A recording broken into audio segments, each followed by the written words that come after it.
வெயிலுக்கு கர்பூஜா இப்படி பண்ணிடுங்க. ஜூஸு ரொம்ப ரொம்ப சூப்பராக இருக்குங்க.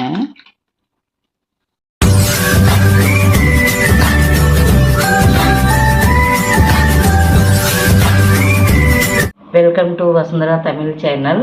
இன்றைக்கி கர்பூஜா ஜூஸ் எப்படி பண்ணுறதுன்னு பண்ணி காட்ட போகிறேங்க. ஸ்கிப் பண்ணாமல் வீடியோ பாருங்கள். வாங்க வீடியோக்குள்ளே போகலாம். இந்த மாதிரி ஃப்ரெஷ்ஷான பழம் பார்த்து கர்பூஜா வாங்கிக்காங்க. நல்லா சூப்பராக இருக்குது பாருங்கள். நல்லா ஃப்ரெஷ்ஷாகவே இருக்குது. இப்போ நம்ம இதில் ஒரு பழம் மட்டும் நம்ம கட் பண்ணிக்கலாம்.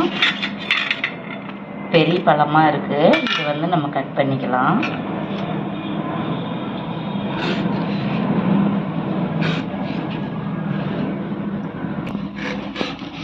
கட் பண்ணி எடுத்துக்கலாம். இந்த மாதிரி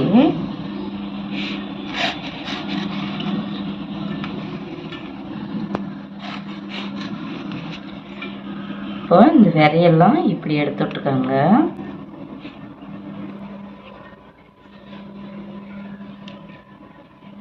இப்படி எடுத்தோம்னாவே வந்துடும். பழத்தை இதே மாதிரியே இது பூராமே நம்ம கட் பண்ணிக்கலாம். அரை பழம் பூரா கட் பண்ணியாச்சு. இன்னும் அரை பழத்தை கட் பண்ணிக்கலாம். பூரா பழமும் இந்த மாதிரி நல்லா கட் பண்ணி எடுத்தாச்சுங்க. இந்த மாதிரி நல்லா பழுத்து பழமாக பார்த்து வாங்கிக்கோங்க. இப்போ நம்ம இதை கட் பண்ணிக்கலாம். இது பூராமே இதேமாரியே கட் பண்ணிக்கலாம். பழம் பூரா கட் பண்ணியாச்சுங்க. ஒரு பழத்தையும் பூரா கட் பண்ணிட்டோம். இப்போ நம்ம மிக்ஸி ஜாரில் போட்டுக்கிடலாம்.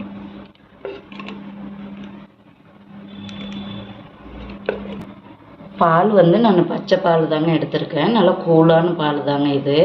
நீங்கள் வேணால் ஐஸ் கூப் போட்டுக்கலாம். இது நல்லா ஜெல்லுன்னு இருக்குது. இப்போ நான் இதை பாலை சேர்த்துக்கிடலாம்.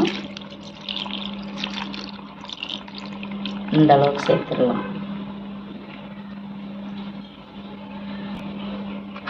சர்க்கரை 3 டீஸ்பூன் சேர்த்துக்கோங்க. இந்த பாலுக்கு மட்டும். ஏன்னா பழம் நல்லா இனிப்பாகவே இருக்குது. இது நம்ம சர்க்கரையும் போட்டாச்சு, பாலும் சேர்த்தியாச்சு. இப்போ நம்ம மூடி போட்டு மூடிக்கலாம். அரைச்சிட்டு வந்துடலாம். இப்போ நம்ம கர்பூஜா ஜூஸு இப்போ நம்ம அரைச்சிக்கிறோங்க.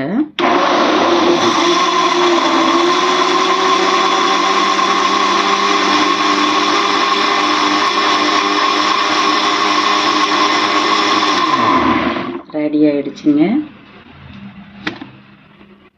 ஜூஸ். பாருங்கள், ஒரு பெரிய பழமாக நம்ம இப்படி அரைச்சோம்னா ஒரு ஃபேமிலிங்க பூரா எல்லாமே, குழந்தைங்க பெரியவங்க எல்லாமே குடிக்கலாம். நம்ம ஒரு பழத்தை இப்படி வச்சுருவோம். டெக்கரேஷனுக்காக பழம் இப்படி சுற்றி வச்சுருவோம்.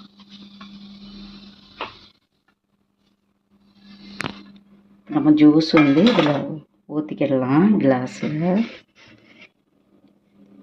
பால் நல்லா சில்லுன்னு தாங்க இருக்குது. கூலாக இருக்குது பால். நீங்கள் வேணால் ஐஸ் கூப் போட்டுக்கோங்க. பால் பச்சை பால் தான் சேர்த்துக்கணும். அப்போ தான் நல்லா டேஸ்டியாக இருக்கும். பாருங்கள், இன்னும் மிச்சம் இருக்குது. இன்னும் 3 டம்ளர் ஆகும் பாருங்கள். அவ்வளோ பெரிய பழம். தண்ணி விடாமல் இப்படி நல்லா நேச்சுரலாக ஜூஸ் இப்படி அரைச்சி எடுத்துக்கணுங்க. அடிக்கிற வெயிலுக்கு இந்த மாதிரி கர்பூஜா ஜூஸ் இந்த மாதிரி பண்ணி குடிங்க. எல்லாருக்குமே ஆரோக்கியமாக இருக்குங்க. ஹெல்த்தியான ஜூஸுங்க. இந்த வீடியோ உங்களுக்கு பிடிச்சிருந்துச்சுன்னா சப்ஸ்கிரைப் பண்ணுங்கள், ஷேர் பண்ணுங்கள், லைக் பண்ணுங்கள், கமெண்ட் பண்ணுங்கள்.